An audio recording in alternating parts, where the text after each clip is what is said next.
So this your time machine broke at the worst time in history. Your time machine broke, and you're stuck in the worst time in history. It feels like you stepped into an oven. There are So no like now, plants or any vegetation, and almost no moisture in the air. The sunlight, smashing down from the cloudless and weirdly colored sky, is reflected by an endless sea of red and orange sand dunes stretching over the horizon for thousands of kilometers. Dust devils the size of buildings dance over the hellish landscape. You're in the early Triassic, hot so house this is how far back in the future. Earth 250 million years ago, a few million years after the worst mass extinction in history. The planet is 250 million years ago. still suffering from a permanent fever. Volcanism and the runaway greenhouse effect has transformed the planet into hell. There's 3 to 5 times more CO2 in the air than in the human era. The formation of the massive supercontinent Pangaea led to the largest desert in history that barely sees any rain. The gigantic ocean is warm, even deep below. 2 superheated currents circulate around the globe, pumping extreme amounts of heat and moisture into the atmosphere. There's no ice, even at the poles. Seems like you're stuck in the center of the desert, isolated by endless ancient landmasses, one of the most hostile environments Earth has ever produced. The deserts we know are still full of life, but not this one. Its core is starved of moisture, and the air is bone dry. Your skin dries out immediately, and your lips begin to crack. The CO2-rich air is easily 50 degrees Celsius and sears your lungs with every labored I breath. mean, you actually cooking, bruh. The rubber 50 degrees Celsius. soles of your boots begin to melt. If you touch the ground, you'll get burns. Your sweat evaporates before it could cool you, and your exposed skin begins to crack within minutes. Suddenly, it becomes even hotter as a red sandstorm envelops the landscape. Like thousands of tiny sparks, burning hot sand hits your skin. You're pressing your machine's buttons at random. It can't do time travel, but it can still move. You shoot over some of the mightiest mountains Earth has ever seen. Eventually, you stop at the shores of the Tethys Sea. The vast shallow ocean looks more like a swamp among scattered groups of waist-high ferns and spindly stems with tufted foliage. A few Lystrosaurus feeding on them eye you curiously. The water is murky and looks sickly and milky. Colourful mats of bacteria float on the surface like oil slicks. The air is hot and humid like a steam room. It's hard to breathe, and your sweat can't evaporate and cool you. Even the water can't give you any relief. It's as hot as a freshly run bathtub. This hot ocean can't hold much oxygen, especially in deeper layers. Bacteria Yeah, but there are some bacteria or viruses survive in there, and right? bivalves are the only species that thrive here. The waves move almost Like archaea bacteria or something. sluggishly through this thick bacterial soup. When they break, they leave behind a glistening, iridescent film. Each wave that hits the shore releases a mist that makes your eyes and throat burn, carrying the rotten egg stench of hydrogen sulfide up from the oxygen-starved depths. Barely conscious from the heat and smell and CO2, you look at the horizon. A storm is building, unlike any you've ever seen. The hot ocean feeds it endless energy, and with no continents to slow it down, it will dwarf the fiercest hurricanes of your time. You're doomed. Your broken time machine jolts and screeches. Something's happening.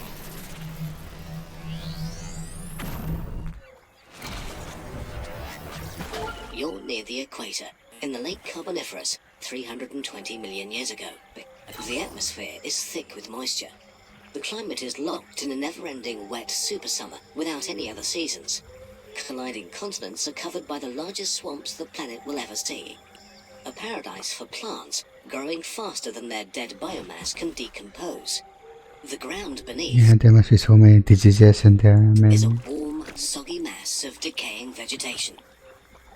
What will be an endless desert in 70 million years is now an endless alien jungle. A huge variety of life is thriving in this period.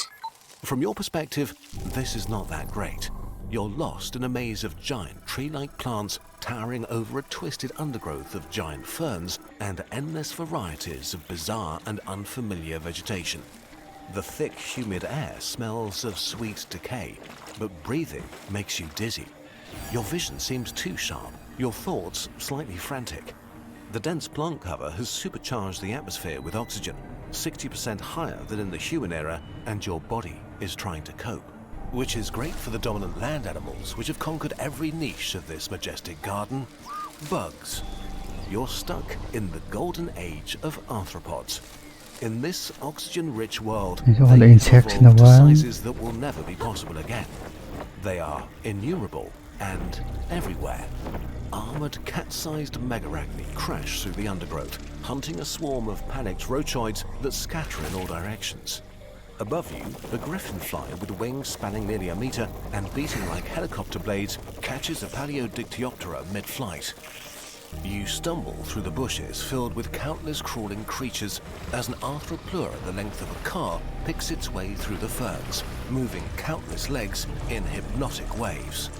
You reach a swampy clearing. Okay, that's just disgusting. And stumble into the shallow water, dizzy and terrified as a Pulmonoscorpius rips apart its prey, eyeing you with some interest. Here in the clearing, you can see the sky above the canopy glow shrieking red, Now this is basically like the movie Journey to the Center of the Earth or something. intensifying at an alarming pace.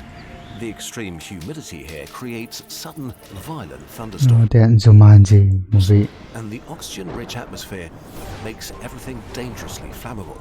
Even the wet vegetation can burst into explosive flame with the slightest spark. Why do all of your trips end in a storm? Well, at least it will take all the creatures that want to eat you with it. Your broken time machine jolts back to life. The world is folding in on itself. You've woken up in the early Devonian, 400 million years ago. Most of the planet is covered in shallow seas, while the land is mostly rocky plains and mountains broken by braided rivers and mudflats. Earth is in a state of transition.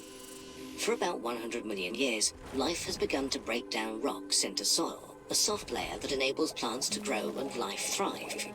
The ozone layer is slowly building up, fed by organisms releasing gases. Recently, this process has been speeding up. The land is turning from toxic to semi-habitable. The sky looks wrong somehow. The sun blazes harsh and white, barely filtered by the unfamiliar atmosphere. The air feels thin, with only 15% oxygen compared to today's 21. Each breath feels shallow and unsatisfying. You're on the verge of passing out and can only move slowly. At least it's currently moderately warm and not stormy. But it's what dominates these lands that makes this world truly alien. Reaching up to 8 meters into the sky are massive obelisks of fungal prototaxites. As you walk closer, you notice spores catching the sunlight, drifting through the air like tiny stars. Your movement disturbs more of them, creating clouds suspended in the thin atmosphere. They coat your skin with a fine, powdery, itchy film. You try not to think about how many you're inhaling with every breath in this oxygen-poor air. The ground feels nothing like soil. It's mostly rock, partly covered by a thin, slightly springy layer of decomposing matter. Some shallow water pools reflect the pale alien sky above. Between the fungal towers, there's a carpet of smaller fungi and a few alien-like primitive plants. No flowers, no leaves, just strange green stalks Is it insectivorous or something? and What? fern-like structures that reach your ankles. Around you, the fungal towers rise like pale pillars. Their surfaces neither smooth nor rough, but something in between. They're neither wet nor dry, slightly yielding under your touch. Small patches of what might be lichen create splashes of muted greens and yellows on their surfaces. The only animals you can spot are a few insects burrowing into the large mushrooms. Everything is eerily quiet. You sit down on a rock. Is this it? As the night approaches, the pale sky shifts into sickly purples and greys, bleeding into the darkness. No animal sounds announce Yeah, the there must be a cool visuals. coming night. Just the solemn whisper of the prototaxites creaking in the wind. Through the thin atmosphere, the stars and the Milky Way illuminate the scenery with unsettling clarity. The fungal towers loom as pale shapes against the starlit sky, their silhouettes seeming even more wrong in the darkness. You are utterly alone, a time traveler lost in an alien world. Your time machine sputters. What now? 谢谢 ending. Time to start rebuilding I guess so. civilization.